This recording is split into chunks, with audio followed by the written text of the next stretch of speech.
मार्मिक संवाद न्यूज अर्थात MS न्यूजच्या माध्यमातून मी रवी वसंत सोनार आज आपल्या मार्मिक कट्ट्यावर आपण संवाद साधणार आहोत आमचे गुरु आणि ज्येष्ठ पत्रकार श्री सिद्धार्थ ढवळे सर यांच्याशी। सर नमस्कार। नमस्कार। श्री सिद्धार्थ ढवळे सर यांच्याशी संवाद साधण्याचं कारण म्हणजे 26 जानेवारी रोजी त्यांचा जन्मदिवस आहे, वाढदिवस आहे। सिद्धार्थ ढवळे सर हे एक अष्टपैलू असं व्यक्तिमत्व आहे, बहुआयामी असं व्यक्तिमत्व आहे, म्हणून आपण त्यांच्याशी आज संवाद साधणार आहोत। सिद्धार्थ ढवळे सर ज्येष्ठ पत्रकार आहेत, जवळपास 32 वर्षे त्यांची पत्रकारिता सुरू आहे। आजही ते उत्तम लेख, संपादकीय त्याचबरोबर स्फुट लेखन करतात। ढवळे सरांच्या माध्यमातून पंढरपूर येथे युवक बिरादरी ही संघटना सुरू झाली। त्या संघटनेचे ते पंढरपूर शहराचे संस्थापक आहेत। चंद्रदीप मागासवर्गीय गृहनिर्माण संस्थेचे ते संस्थापक सचिव आहेत। या संस्थेच्या माध्यमातून त्यांनी जवळपास 40 कुटुंबांना एक आसरा दिला आहे। त्याचबरोबर समता मंच या माध्यमातून संस्थापक सचिव या पदावर काम करत असताना त्यांनी समाजामध्ये एकोपा, सलोखा आणि समता कशी राहील या संबंधीचं जागृतीचं कार्य केलेलं आहे। त्याचबरोबर महाराष्ट्र साहित्य परिषद पुणे या संस्थेचे पंढरपूर शाखेचे ते उपाध्यक्ष आहेत। त्यांचंही काम तिथं जोरात सुरू आहे। त्याचबरोबर पंढरपूर पत्रकार संघ या संघटनेचं त्यांनी अध्यक्षपद भूषवलं आहे। आज ते माजी अध्यक्ष आहेत। सर्वात महत्त्वाचं म्हणजे ढवळे सर हे वाचन वेडे आहेत, त्यांना वाचनाचा खूप छंद आहे। आठवड्यामध्ये 2 ते 3 पुस्तकं वाचण्याचा त्यांचा मानस नसून तो त्यांचा छंद आहे, ती त्यांची आवड आहे। त्यामुळं पंढरपूर परिसरात त्यांना पुस्तक मित्र असे संबोधले जाते। अतिशय छान वाचक तर आहेतच आहेत, त्याचबरोबर ते उत्तम श्रोते आहेत। व्याख्यानमाला असो किंवा परिसंवाद असो किंवा भाषण असो, तर हे भाषण किंवा व्याख्यान श्रवण करण्याचा लाभ ते कधी चुकवत नाहीत। ढवळे सर हे या सर्व माध्यमातून सामाजिक काम करतात, म्हणून त्यांची या परिसरामध्ये सामाजिक कार्यकर्ते अशी ओळख आहे। तर असे हे बहुआयामी, अष्टपैलू आणि वैविध्यपूर्ण असे व्यक्तिमत्व असणारे श्री सिद्धार्थ ढवळे सर हे सेवानिवृत्त शिक्षक आहेत। त्यांनी सुमारे 33 वर्ष ज्ञानदानाचे काम केले आहे। त्यांच्या या अनेक पैलूविषयी आपण त्यांच्याशी संवाद साधणार आहोत। ढवळे सर, प्रथमतः तुम्हाला तुमच्या जन्मदिवसाच्या, वाढदिवसाच्या मनपूर्वक शुभेच्छा। थँक्स। ढवळे सर, तुमच्या वेगवेगळ्या पैलूंची माहिती आम्ही आता आमच्या दर्शकांना, श्रोत्यांना दिली। पण या सर्व घडामोडीमध्ये तुमची कौटुंबिक पार्श्वभूमी जी आहे ती खूप महत्त्वाची आहे। मग लहानपणापासूनचा काळ असेल, तुमचं शिक्षण असेल, आईवडील, भाऊ बहीण, इतर नातेसंबंध, मित्रपरिवार या संबंधी आमच्या दर्शकांना थोडक्यात सांगा। तसं पाहिलं तर आमचं कुटुंब फार गरीब म्हणता येणार नाही, परंतु एक सामान्य अशा प्रकारचं कुटुंब।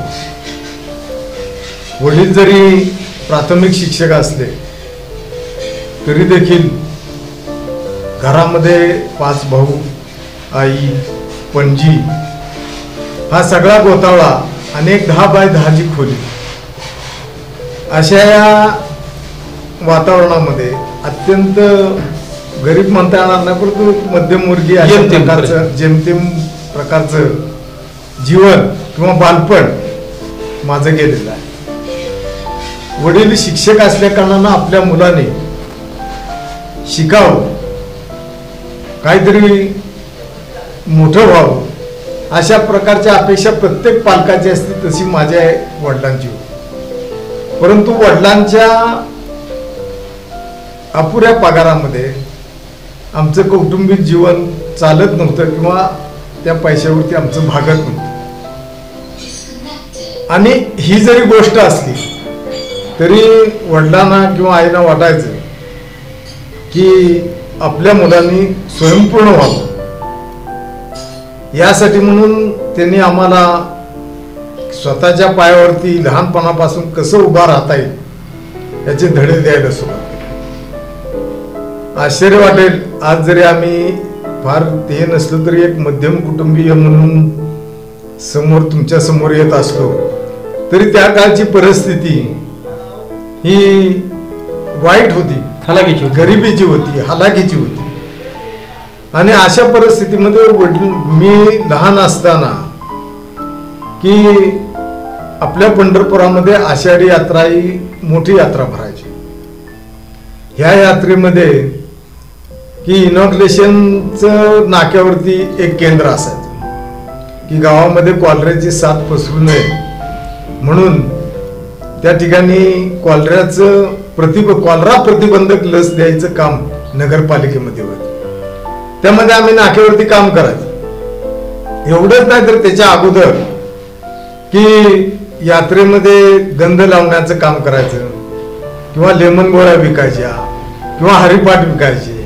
अशा प्रकारचे छोटे मोठे उद्योग करत करत आम्ही आमचं शिक्षण, प्राथमिक शिक्षण पूर्ण केलं. हे शिक्षण पण चालू आणि अर्थार्जन पण चालू. पण कसं होतं की हे काय कायमस्वरूपी नव्हतं. सर्वसाधारणपणे पंढरपुरातल्या त्या काळातल्या शाळा ह्या खऱ्या अर्थानं आषाढी यात्रेनंतर सुरू व्हायच्या.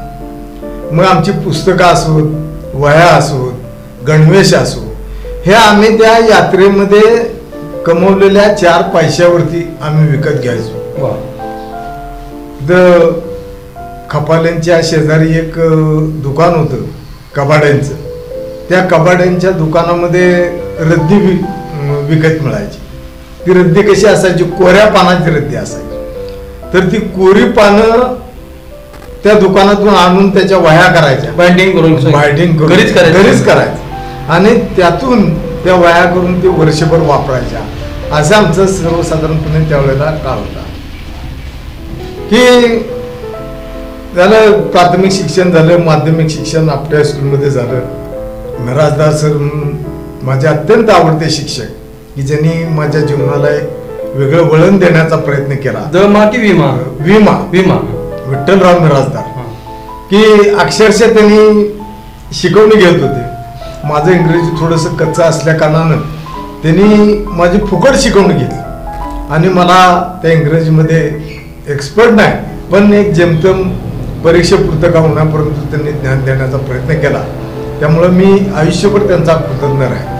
त्याचबरोबर कोर्टीकर सर होते, ते अनेक शिक्षक, गायकवाड सर होते. या लोकांनी एक चांगलं मार्गदर्शन केलं आणि एक वेगळी वाट आम्हाला दाखवण्याचा प्रयत्न केला. त्याच्यानंतर आम्ही महाविद्यालयामध्ये आलो. पंढरपूर महाविद्यालयामध्ये चांगल्या प्रकारचं शिक्षण त्यावेळेलाही मिळत होतं, आत्ताही मिळतंय.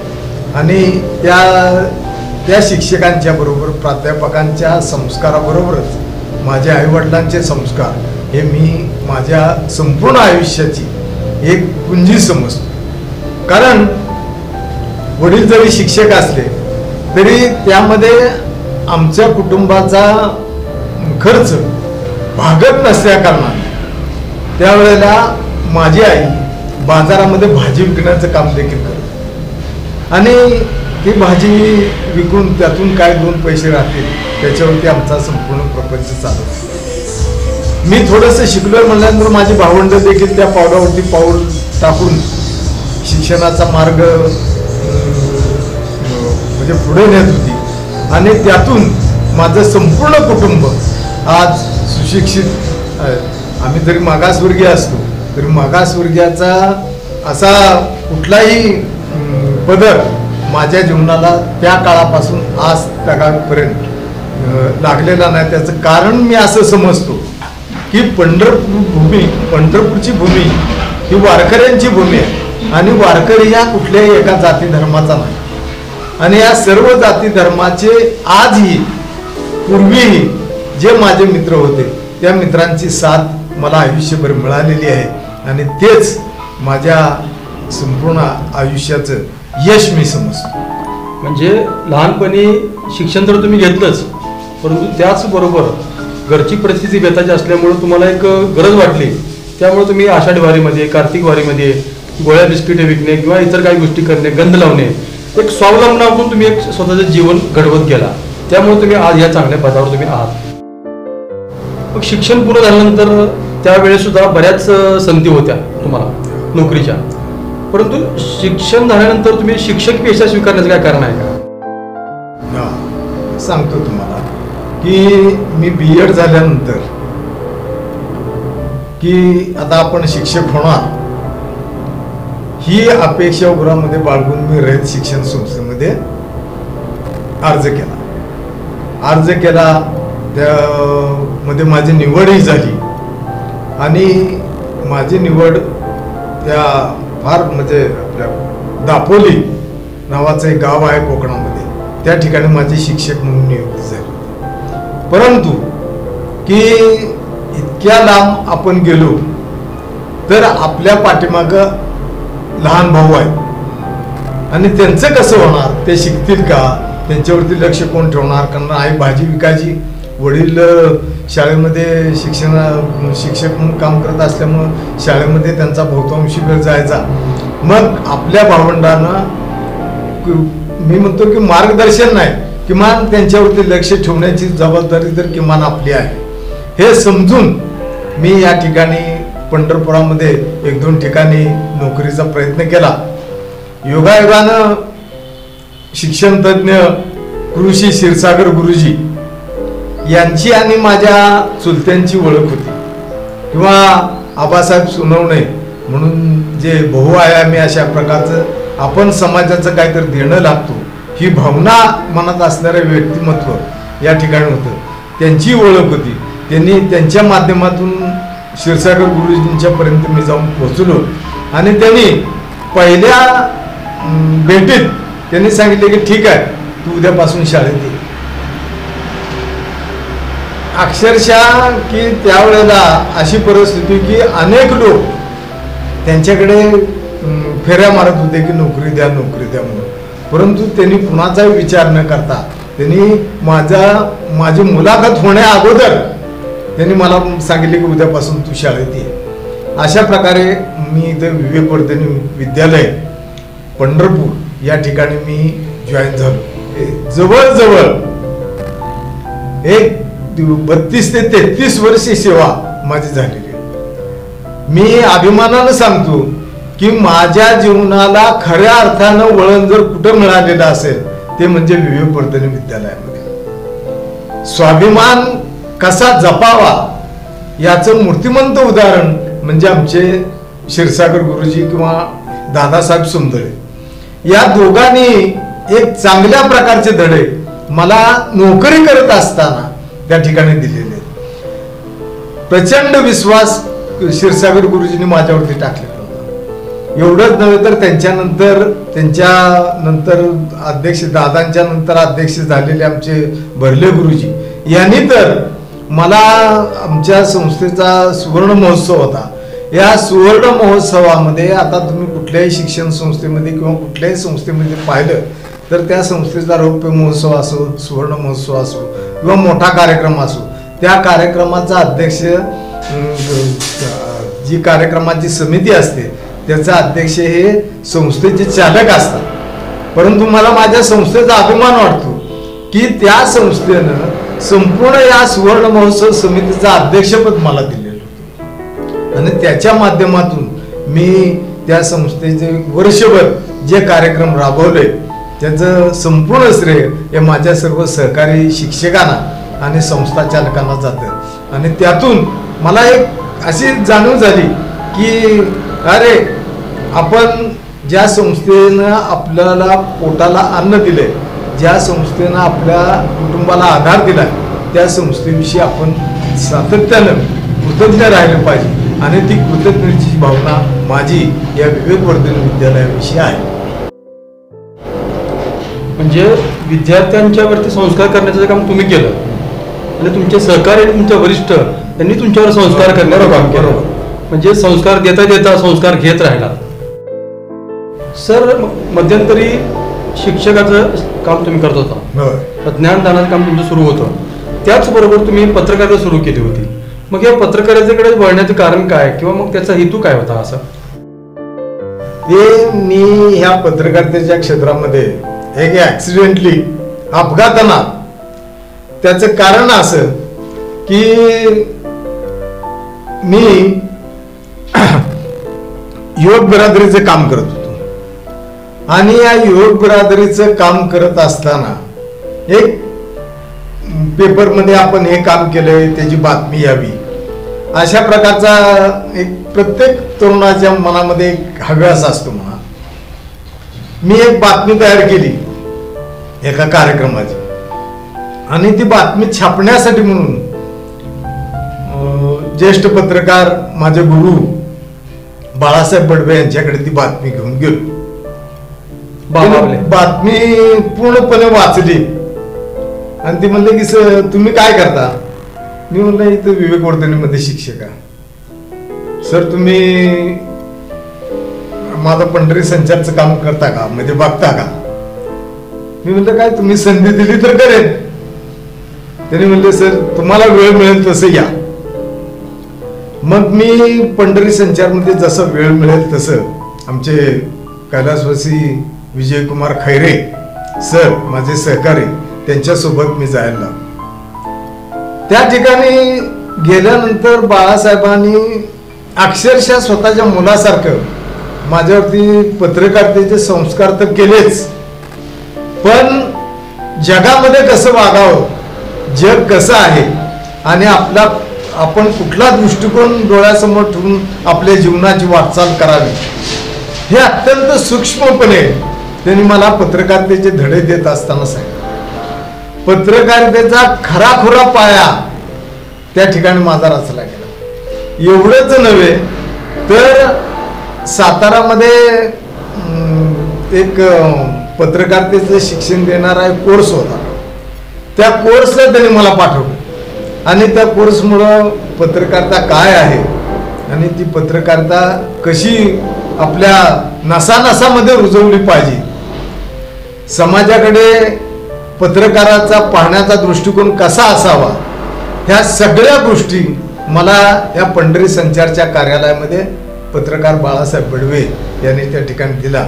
त्यानंतरच्या कालखंडामध्ये बाळासाहेब म्हणले की आता तू जिल्हा वर्तमानपत्रामध्ये काम कर, म्हणून त्यांनी मला पुण्याचं केसरी, सोलापूर केसरी यामध्ये बातम्या लिहिण्याची संधी दिली. त्याच्यानंतर ते म्हणले की आता पुढारीमध्ये बातमी करायची जागा तिथं आपण प्रयत्न करू. कशाला गेलो तर लगेच आमचे संपादक महोदय आदरणीय प्रतापसिंह जाधव साहेब यांनी 1 मिनिटात मला म्हणले की उद्यापासून काम चालू कर. आणि तेव्हापासून आता या क्षणापर्यंत मी पुढारीचं काम निष्ठेनं की त्यांनी जो माझ्यावरती विश्वास टाकलेला आहे त्या विश्वासाला पात्र राहून मी आजपर्यंत काम करत आलेलो आहे. म्हणजे आपल्या पंढरपूरमध्ये पाहिलं तर आदरणीय बाळासाहेब बडवे यांनी खूप पत्रकार घडवले. आज बरेच पत्रकार वेगवेगळ्या वर्तमानपत्रामध्ये TV वरती पण काम करत आहेत आणि त्यांचे चिरंजीव अनिरुद्ध दादा पुण्यामध्ये काम करतात. अतिशय छान आणि उत्तम अशी गोष्ट आपल्यासाठी आहे. आणि अनिरुद्ध दादा बडवे पंढरपुरातून पुण्यामध्ये जातात आणि राष्ट्रसंचार नावाचं दैनिक चालू करतात आणि अतिशय छान चालतं, ही आपल्यासाठी अभिमानाची गोष्ट आहे. मग पत्रकारितेचं काम करताना युवक बिरादरी तुम्ही काम चालू केलं होतं. मग युवक बिरादरीच्या माध्यमातून आपण काय काम केलं? युवक बिरादरीच्या माध्यमातून युवक बिरादरी ही संस्था ही राज्य पातळीवरती, राष्ट्रीय पातळीवरती काम करणारी संस्था आहे. ही संस्था म्हणजे एक सांस्कृतिक चळवळ आहे. सांस्कृतिक चळवळ म्हणजे काय की सांस्कृतिक कार्यक्रमाच्या माध्यमातून देशामध्ये, समाजामध्ये एक सामाजिक ऐक्य प्रस्थापित व्हावं यासाठी म्हणून ही संस्था काम करते. आम्हाला माझी ओढ आमचे मुन्नागिर गोसावी माझे मित्र किंवा आमचे अन्य सहकारी यांच्या माध्यमातून आम्ही त्या संस्थेकडे आकर्षित झालो आणि त्या माध्यमातून पंढरपुरामध्ये एक युवकांची चळवळ गेल्या 15-20 वर्षामध्ये उभा करण्याचा प्रयत्न आम्ही या ठिकाणी केला। एक नवीन असा उपक्रम म्हणलं की बाबा युवक बिरादरीचे त्यांच्या अजेंड्यावरील जे कार्यक्रम आहेत ते तर कार्यक्रम आहेतच, आपण ते तर साजरे करूच, परंतु एक वेगळा असा काहीतरी आपण कार्यक्रम केला पाहिजे म्हणून आम्ही एक पुरस्कार जाहीर केला। त्या पुरस्काराचं नाव पंढरीभूषण पुरस्कार, की पंढरपुरामध्ये लहानाचे मोठे झालेले, पंढरपुरामध्ये जन्म झालेला असे अनेक व्यक्तिमत्व की जे आज देशाच्या पातळीवरती, राज्याच्या पातळीवरती की एक अनुकरणीय व्यक्तिमत्व म्हणून त्यांचा परिचय आहे। तर अशा व्यक्ती आपण शोधू आणि त्या लोकांचा पंढरपुरामध्ये आणून एक मोठा सत्कार घडवून आणू। पंढरपूरकरांना एक त्यांचा एक आदर्श डोळ्यासमोर ठेवता येईल, तरुणांना त्यांचा आदर्श डोळ्यासमोर ठेवता येईल आणि आपण देखील अशा पद्धतीने काम केलं तर निश्चितपणे आपण राज्यामध्ये, देशामध्ये चमकू, अशा प्रकारच्या आशा त्यांच्या मनामध्ये निर्माण करण्याचा प्रयत्न करू म्हणून आम्ही ही पंढरभूषण पुरस्काराची योजना आखली। त्यामध्ये आम्ही राजा गोसावी किंवा आता तुम्हाला सांगायला अडचण नाही, जागतिक कीर्तीचे ख्यातनाम M.F. हुसेन यांना आम्ही पंढरभूषण पुरस्कार देऊन करू। ते पंढरपूरचे सुपुत्र आहेत आपले सर, ते पंढरपुरामध्ये त्यांचा जन्म झाला आणि तो मनुष्य इतका मोठा झाला की अक्षरशः जगाने कलेच्या क्षेत्रामध्ये काम करणाऱ्या लोकांनी त्यांना अक्षरशः डोक्यावरती घेतलं। तर त्या माणसाला पंढरपुरामध्ये आणायचं तर एखाद्या सेलिब्रिटीला आणणं सोपं आहे, पण अशा माणसाला आणणं अवघड होते, परंतु ते आव्हान आम्ही पेललं आणि त्यांना आम्ही पंढरपुरामध्ये येण्याचं निमंत्रण मुंबईला जाऊन दिलं। त्यामध्ये सुप्रसिद्ध लेखक आमचे दास सर, राजेंद्र दास किंवा कुर्डवाडीचे माजी नगराध्यक्ष ह्या दोघांनी आम्हाला सहकार्य केलं आणि त्यांनी या सहकार्यातून आम्ही त्यांचा पाठपुरावा केला, त्यांची मुंबईमध्ये जाऊन गाठ घेतली आणि गाठ घेऊन आम्ही त्यांना पंढरपूरला येण्याची विनंती केली। ते हो म्हणाले। तो कार्यक्रम इतका जबरदस्त झाला की त्यावेळेला बासू भट्टाचार्य म्हणून सुप्रसिद्ध दिग्दर्शक, हिंदी चित्रपटाचे दिग्दर्शक, या बासू भट्टाचार्यांना बोलवलं होतं, रामदास फुटाणेनं बोलवलं होतं आणि अशा मान्यवर मंडळीच्या सानिध्यामध्ये आपले भानुदास महाराज देगलूरकर होते, त्यांच्या हस्ते आम्ही त्यांना पंढरभूषण पुरस्कार दिला। अत्यंत अविस्मरणीय असा कार्यक्रम त्यावेळेला पंढरपुरामध्ये पहाटे 4 वाजता आम्ही घडवून आणलेला होता तनपुर महाराजा मठामध्ये आम्ही दिला होता। त्यांनी आम्हाला वेळ दिली होती 6ची, परंतु ते त्यावेळेला होते परदेशात। आम्ही सकाळी फोन केला त्यांच्या बहिणीला, ते म्हणले की तुम्हाला त्यांनी शब्द दिलेला आहे, ते कसल्याही परिस्थितीत पंढरपूरला येणार म्हणजे येणार। आणि अक्षरशः ते पुण्यामध्ये 9 वाजता आले आणि 9 वाजता येऊन तिथून पुण्यातून ते निघून इथं पंढरपूरमध्ये आले। 4ला अक्षरशः तुम्हाला सांगायला मला म्हणजे इतका अभिमान वाटतो, पहाटे 4 वाजता तो कार्यक्रम झाला, परंतु हजारोच्या संख्येनं त्या तनपुरी महाराजांच्या मठामध्ये लोक उपस्थित होते।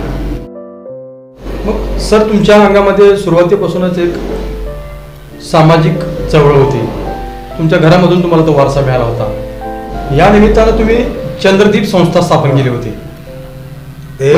या संस्थेच्या माध्यमातून काय काम केलं असं की आमच्या विवेकवर्धनी विद्यालयामध्ये अनेक शिक्षक असे होते ते भाड्यानं राहायचे।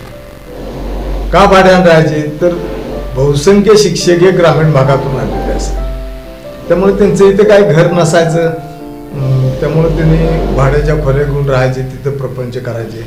त्यावेळेला आम्ही 5-6 शिक्षक एकत्रित जमलो, त्यामध्ये आमचे चंद्रकांत शिंदे आमचे सहकारी, ज्येष्ठ सहकारी, त्यांनी ती एक कल्पना मांडली की बाबा आपण एक गृहनिर्माण संस्था काढू। मग गृहनिर्माण संस्था काढू तर मग ते जमीन घेणं आलं, ते बांधकाम करणं आलं, त्याला पैसे कुठून आणायचे।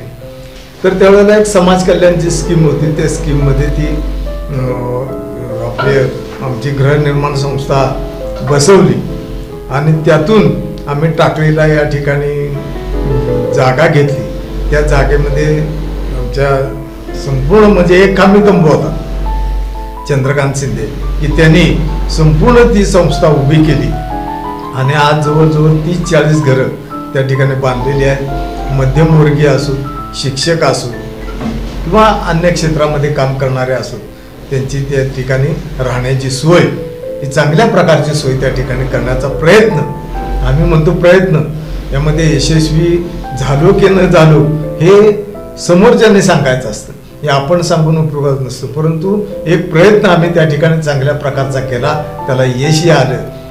अशा प्रकारे या चंद्रदीप मागासवर्गीय गृहनिर्माण संस्थेचं काम त्या ठिकाणी अद्यापही चालू आहे.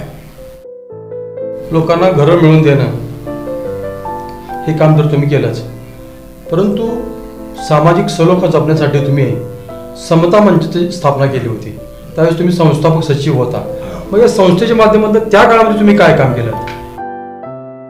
की सांगतो की पंढरपूर शहराला आपल्या एक वारकरी संप्रदायाची फार मोठी परंपरा आहे की इसवी सनाच्या 13व्या-14व्या शतकामध्ये अनेक जाती धर्माचे संत आपल्या हातात हात घालून या पंढरीच्या वाळवंटामध्ये त्याने एक समतेचा भगवा ध्वज उभा केलेला होता.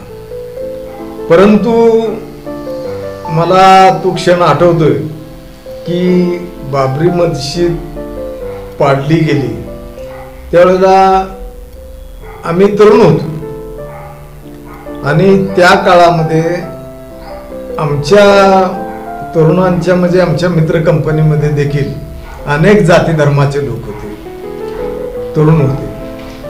त्यांच्यामध्ये एकमेकाकडे बघण्याचा दृष्टिकोन आम्हाला त्यावेळेला थोडासा खटकू लागलेला की हिंदू आणि मुस्लिम अशा प्रकारचा पंढरपुरामध्ये एकोप्यानं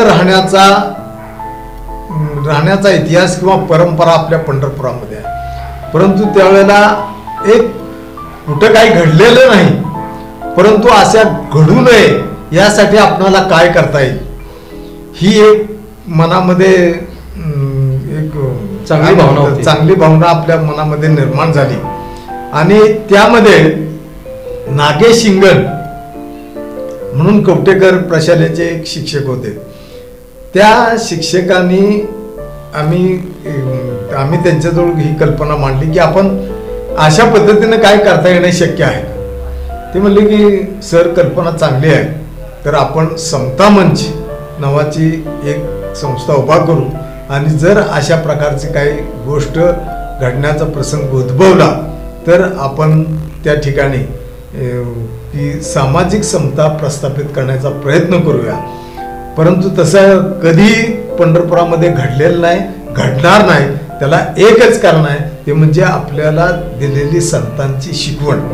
या संतांच्या शिकवणीमुळं आपल्या पंढरपूरकरांच्या मनामध्ये एक वेगळं स्फुल्लिंग आहे की ती एकतेचं समतेचं स्फुल्लिंग आहे आणि ते स्फुल्लिंग कधीही मावळू नये यासाठी आपण प्रयत्न केला पाहिजे. एवढ्यासाठी त्या संस्थेची स्थापना करण्यात आली. सर तुमचं नाव घेतल्यानंतर बरेच जण तुम्हाला पुस्तकप्रेमी असं संबोधतात आणि त्या माध्यमातून तुम्ही महाराष्ट्र साहित्य परिषदेचं उपाध्यक्ष म्हणून पंढरपूरला काम करता. मग साहित्य परिषदेचं काम करतानाचे काही अनुभव असतील तर ते आम्हाला सांगा. म्हणजे आता दत्ता भोसलेचं तुम्हाला मार्गदर्शन लाभलेलं आहे, ते आम्हाला जरा चांगले किस्से काय असतील तर ते आम्हाला सांगा. तुम्हाला खरं सांगू का की सुप्रसिद्ध साहित्यिक डॉक्टर दत्ता भोसले याने अक्षरशः पुत्रवत प्रेम माझ्यावरती केलं. पुत्रवत प्रेम यासाठी म्हणतो की माझी वाचनाची भूक भागवण्याचा आटोकाट प्रयत्न डॉक्टर दत्ता भोसलेने केला. त्यांच्याजवळ असणारी पुस्तकं ते आवर्जून मला सांगायचे, अरे हे वाच, हे चांगलं पुस्तक आहे, आज ये घरी, एक 2-3 पुस्तकं आलेत माझ्याकडे, ते घेऊन जा.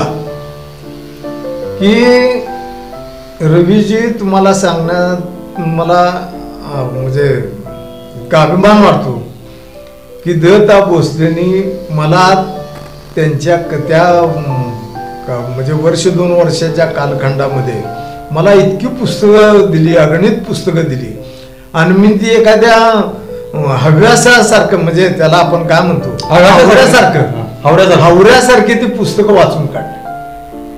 त्यामुळे आमचा परिचय वाढत गेला. परिचय वाढत गेल्यानंतर दत्ता भोसले 75 वर्षांचे होणार. मग आता काय करायचं त्यांचं, म्हणजे एवढा मोठा साहित्यिक, पंढरपूरचा सुपुत्र, आणि ह्या माणसाने इतकी लेखक घडवले, साहित्य सेवा मोठी केली, शिक्षक घडवले, साहित्य संस्था मोठ्या केल्या. ह्या माणसाचा आपण या ठिकाणी सत्कार करायचा म्हणून आम्ही त्यावेळेला कामाला लागलो. न भूतो न भविष्यती इतका मोठा असा सरांचा सत्कार, 75वेचा सत्कार 2 केंद्रीय मंत्री आले पंढरपुरामध्ये घडवून आणला. त्यामध्ये माजी कृषी मंत्री शरदचंद्रजी पवार साहेब यांच्या हस्ते तो सत्कार घडवला. आणि त्यावेळेला अध्यक्षस्थानी होते आपले सोलापूर जिल्ह्याचे सुपुत्र सुशील कुमारजी शिंदे साहेब. हे दोन्ही केंद्रीय मंत्री, या दोन्ही मोठ्या व्यक्तींच्या हस्ते आमच्या गुरूंचा, आमच्या पितृतुल्य व्यक्तिमत्वाचा या ठिकाणी पंढरपुरामध्ये सत्कार घडवला. आणि त्याच्यानंतर की त्या सत्काराच्या कार्यक्रमाची स्मृती म्हणून आम्ही एक साहित्यिक चळवळ पंढरपुरामध्ये सुरू करायचं मानस डॉक्टर दत्ता भोसलेंच्या पुढे व्यक्त केला. त्याने म्हणले की आपण वेगळी संस्था काढण्यापेक्षा महाराष्ट्र साहित्य परिषद आहे, ते सगळे लोक आपलेच आहेत आणि त्या लोकांच्या माध्यमातून आपण या ठिकाणी साहित्यिक चळवळ सुरू करू. आणि त्यातून आम्ही म्हणा किंवा तुम्ही त्यामध्ये सहभागी होता. त्यानंतर कल्याणराव शिंदे होते, वामन जाधव होते, आपले सांगोल्याचे प्राध्यापक कृष्णा इंगोले सर, ह्या सर्व लोकांनी मिळून या ठिकाणी एक साहित्यिक चळवळ म्हणून या महाराष्ट्र साहित्य परिषदेची सुरुवात केली. त्या सुरुवातीच्या म्हणजे सुरुवात करत असतानाच नाभारत्न पारखे यांना अध्यक्ष केलं, मला उपाध्यक्ष केलं, बाकीचे आमचे सगळे सहकारी त्यामध्ये होते. आणि त्यातून की आता पुण्या मुंबईचे साहित्यिक आणायचे, त्यांच्या माध्यमातून आपल्या पंढरपुरातील तरुण लेखकांना, नवोदित लेखकांना एक मार्गदर्शन मिळेल, त्यांना कसं लिहावं, कसं बोलावं हे शिकवण्याचा प्रयत्न या संस्थेच्या माध्यमातून आम्ही करण्याचा प्रयत्न करीत आहोत. त्याचबरोबर की मी ज्या परिसरामध्ये राहतो त्या परिसरामध्ये आपण वाचतोय, पण आपल्या भोवतालच्या लोकांना देखील, आपल्या सहकाऱ्यांना देखील वाचनाची सवय लागावी, हे एक मनापासून इच्छा म्हणा किंवा एक काय म्हणतो त्याला आपण की कर्तव्य म्हणून आपण त्या ठिकाणी मी माझ्या वडिलांच्या स्मृतीप्रित्यर्थ त्या ठिकाणी मोफत वाचनालय चालू केलं. ते वाचनालय काही वर्ष सुरू होतं. अशा पद्धतीनं आपल्याला जेवढं होतंय तेवढं करण्याचा प्रयत्न आणि प्रामाणिक प्रयत्न आपण करावा आणि तो मी केलेला आहे असं मला वाटतं. म्हणजे पुस्तकाच्या वाचनातून स्वतःची मनाची भूक तर भागली, मनाला आनंद मिळाला, मनाला ज्ञान मिळालं आणि तेच ज्ञान किंवा तोच आनंद किंवा तीच भूक इतरांची भागावी म्हणून तुम्ही तुमच्या वडिलांच्या स्मरणार्थ एक वाचनालय चालू केलं. सांगतो की माझ्या घरामध्ये जवळजवळ 2-2.5 हजार पुस्तकं आहेत. मला जर एखादं पुस्तक आवडलं तर ती मी विकत घेऊन वाचतो, अतिशय माझी सवय आहे. आणि दुसरी गोष्ट, मला कुणी सांगितलं की सर हे पुस्तक वाचा, मी आवर्जून ते पुस्तक पुन्हा मागायचं. मला फक्त आणि फक्त डॉक्टर दत्ता भोसलेंनीच फक्त त्यांच्याजवळची पुस्तकं वाचायची, बाकी सगळी पुस्तकं ही मी स्वतः विकत घेते. त्यांची पुस्तकं आणली, वाचायची, वाचन झाले की सर हे पुस्तक झालंय वाचून, घेऊन द्यायची. अशा पद्धतीनं मला सुद्धा वाचनाची आवड लागण्याला जे खरं कारण आहे ते डॉक्टर दत्ता भोसले. आता दत्ता भोसलेंच्या बाबतीत तुम्हाला सांगतो की दत्ता भोसलेंनी जी निवडक आणि महत्वाची पुस्तकं ती तुम्हाला वाचायला दिली. होय. त्याच्यामुळे तुम्हाला भारंभार वाचण्यापेक्षा अतिशय महत्वाचं आणि शेलकं वाचायला मिळालं. हे पण तुमच्यासाठी एक चांगली गोष्ट आहे. सर मग तुम्ही अशी बरीच पुस्तकं वाचली, म्हणजे तुम्हाला ते एक भूकच आहे. ज्या ठिकाणी चांगलं पुस्तक मिळेल ते वाचायचं, जे कळेल ते विकत घेऊन वाचायचं, ही तुमची सवय आहे. मग ह्या सर्व वाचनामध्ये असे काय लेखक आहेत का की ज्यांची पुस्तकं तुम्हाला पुन्हा पुन्हा वाचावीशी वाटतात? अहो, अनेक लेखक आहेत. म्हणजे तुम्हाला सांगू का, डॉक्टर दत्ता भोसले तर माझा अत्यंत आवडता लेखक, त्यामध्ये काय वादच नाही. परंतु त्याचबरोबर डॉक्टर आह साळुंखे किंवा उल्हास पाटील म्हणून आहे ते, त्यानंतर आमचे खाली जमीन वर आकाश ते आत्मचरित्र लिहिणारे कोल्हापूरचे आणि अनाथ बालकाश्रमामध्ये लहानाचे मोठे झालेले असे अनेक लेखक आहेत की ज्या लेखकांचं म्हणजे हे लेखक आवडतात म्हणून मला क्रमवारी लावता येणार नाही. काय आवड मिळते. त्यामध्ये विश्वास पाटील आहेत. ही सगळ्या लेखकांनी म्हणजे एकच असा काय म्हणतो त्याला आपण कथा किंवा कादंबरी किंवा आत्मचरित्र असं नाही, तर सगळ्या प्रकारचं लिखाण करणारे हे लेखक मंडळी हे माझ्या दृष्टीनं तर माझं एक प्रेरणास्थान आहे. त्यामुळे मी कुठल्याही एका लेखकाचं नाव घेणार नाही. परंतु पुस्तकामध्ये म्हणाल तर आपणाला अनेक पुस्तकं सांगता येतीलच, परंतु अलीकडच्या काळामध्ये जी नवीन पिढी तयार होऊ लागलेली आहे त्या नवीन पिढीमध्ये तुम्हाला सांगू का, एकाच पुस्तकाचं मी नाव आता घेईन, ते म्हणजे जग घडवणारा किंवा जग बदलवणारा बाप माणूस म्हणून ते जगदीश ओवाळांचं पुस्तक मी सध्या वाचतोय. अत्यंत मार्मिक डॉक्टर बाबासाहेब आंबेडकरांचं जीवनपट.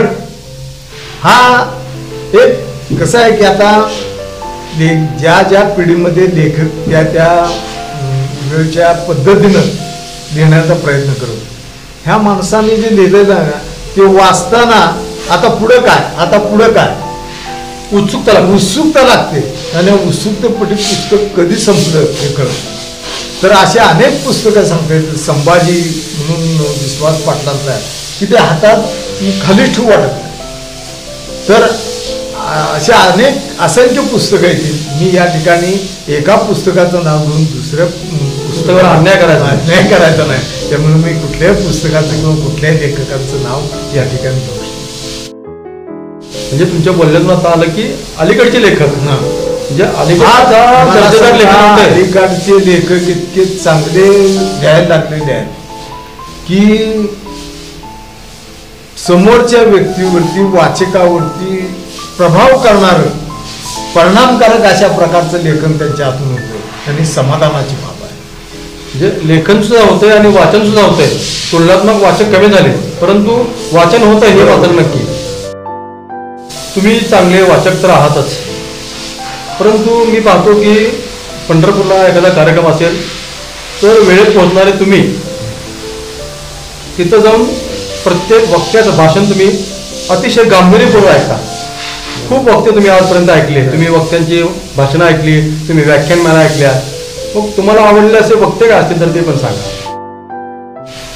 ते म्हणजे काय की मी जसं सांगितलं ना की हे पुस्तक आवडलं, हे पुस्तक नाही आवड नाही तरी सुद्धा आवड नाही तरी देखील डॉक्टर आह साळुंखे, डॉक्टर दत्ता भोसले किंवा विश्वास पाटील यासारखे अनेक लेखक मंडळी आहेत, विचारवंत आहेत की त्या लोकांच्या माध्यमातून की आपणाला एक जी गोष्ट आपण दिवसभर एखाद्या पुस्तकामध्ये वाचतो ती गोष्ट आपण एक तासाभराच्या व्याख्यानातून आत्मसात करू शकतो. असे वक्ते विचारवंत आहेत त्या यांचे मला आता खरंच तुम्हाला सांगा की विश्वास पाटलांचं ऐकायला लागलं, डॉक्टर दत्ता भोसलेचं ऐकायला लागलं, आह साळुंखेचं ऐकायला लागलं की वेळ कसा गेलाय, देहभान विसरून अक्षरशः. कारण प्रश्नाची उकल कशी करावी ही त्या लेखकांच्याकडून शिकावी. अगदी खरंच आहे. कारण काय त्यांनी 1 तासाच्या व्याख्यानासाठी 10-15 पुस्तकांचा अभ्यास केला असतो. बरोबर. आणि त्या पुस्तकांचा सगळा अर्क आणि रस आपल्या समोर ओतलेला असतो. आता सर म्हणजे सेवानिवृत्त शिक्षक, पत्रकार, युवक बिरादरीच्या निमित्तानं किंवा चंद्रदीपच्या माध्यमातून किंवा समता मंचाच्या माध्यमातून तुम्ही सामाजिक काम केलेलं आहे. साहित्य परिषदेच्या माध्यमातून तुम्ही पुस्तकाचं वाचन, त्याचबरोबर व्याख्यानं पण तुम्ही काय आयोजित केली होती. तुम्ही श्रवण पण चांगलं करता, सामाजिक काम, आणि या सर्वातून एक तुमचं चरित्र असं घडत गेलं. चरित्र का म्हणतो तर चांगल्या अर्थानं चरित्र तुमचं घडत गेलं. आणि आज तुमचं कुटुंब, तुमचे भाऊ, तुमची मुलं, तुमचं एकूणच सगळा परिवार एक चांगल्या समाजामध्ये एक सामाजिक भान आणि ज्ञान असलेले कुटुंब म्हणून तुमच्याकडे पाहिलं जातं. मग आता बरेच आपण कुटुंब पाहतो की ज्यांच्या घरामध्ये मुलं भरकटतात, संवादामध्ये आपण कमी पडतो आहोत, आपण आत्मकेंद्रित झालो आहोत. मग तुमच्यासारखं प्रत्येकाला होणं शक्य नाही, परंतु स्वतःचं जीवन चांगलं घडवावं, चांगलं करावं, आपणही आनंद घ्यावा आणि लोकांनाही आनंद द्यावा, यासाठी तुम्ही नव्या पिढीला काय सल्ला द्याल किंवा काय मार्गदर्शन कराल? आत्ताचा काळ हा वाईट म्हणणार नाही, परंतु एक विभाजनवादी विचारसरणी तरुणांच्या मनामध्ये बिंबवण्याचा प्रयत्न या काळामध्ये व्हायला लागलेला आहे असं मला वाटतं. अशा परिस्थितीमध्ये की तरुणांनी, जर मी सांगतो की प्रामुख्यानं जर आपण साहित्याकडे वळलो, सामाजिक कामाकडे आपलं लक्ष दिलं तर आपणाला असं दिसून येईल की समाजामध्ये अनेक प्रश्न आहेत की ज्या प्रश्नांची सोडवणूक करण्यासाठी आपल्या आयुष्याचा कालावधी कमी पडेल एवढे प्रश्न आहेत. आणि ह्या बाकीच्या म्हणजे राजकीय असो, सामाजिक असो, ह्या गोष्टीकडे लक्ष देण्याऐवजी आपण जर सामाजिक एकतेसाठी, सामाजिक ऐक्यासाठी जर आपण आपलं जीवन व्यतीत केलं तर मला वाटतं त्याच्यासारखा दुसरा आनंद नाही. आता तुम्ही आता सांगितले की कुटुंबाच्या बाबतीमध्ये की मी तर वैयक्तिक माझ्या कुटुंबाच्या संदर्भामध्ये समाधानी आहे. का समाधानी आहे? माझे भाऊ चांगल्या पदावरती काम करतायत किंवा सेवानिवृत्त झालेत, त्यांची मुलं चांगल्या पद्धतीनं वावरतायत किंवा काम करतायत, माझी मुलं काम करतायत. यातून कसं असतं की एक आत्मिक सुख, समाधान ज्याला म्हणतो आपण, ते आत्मिक सुख तर आपल्याला लागतंच, परंतु आपण आपलं कुटुंबाच्या पलीकडे जाऊन पाहिलं पाहिजे. आणि ह्या कुटुंबाकडे पलीकडे जाऊन पाहत असताना की समाजामध्ये ऐक्य राहणं, समाजामध्ये समता प्रस्थापित होणं, आणि ह्या सगळ्या गोष्टी करण्यासाठी आपण आपल्यापासून सुरुवात करा. आपण आपल्यापासून सुरुवात केली की आपणाला जग बदलणं हे फारसं अवघड आहे असं मला वाटत नाही. आणि त्या दृष्टीनं आपल्या आत्ताच्या तरुण पिढीनं त्या मार्गाने जावं असं मला प्रामाणिकपणे वाटतं. रसिक दर्शक हो, मित्र हो आणि श्रोते हो, मार्मिक संवाद न्यूज अर्थात MS न्यूजच्या माध्यमातून मार्मिक कट्ट्यावर हे होते पंढरपूरचे सुपुत्र, ज्येष्ठ पत्रकार माननीय सिद्धार्थ ढवळे सर. आपण त्यांच्या जीवनातील विविध पैलू आता आपण ऐकलेत. त्यांचा आज वाढदिवस आहे. त्यांना त्यांच्या वाढदिवसाच्या निमित्तानं शुभेच्छा देऊया आणि त्यांच्या हातून जे काम घडतं आहे, जे काम घडलं आहे ते असंच पुढं घडत राहो या त्यांना शुभेच्छा देऊयात आणि थांबूयात. धन्यवाद.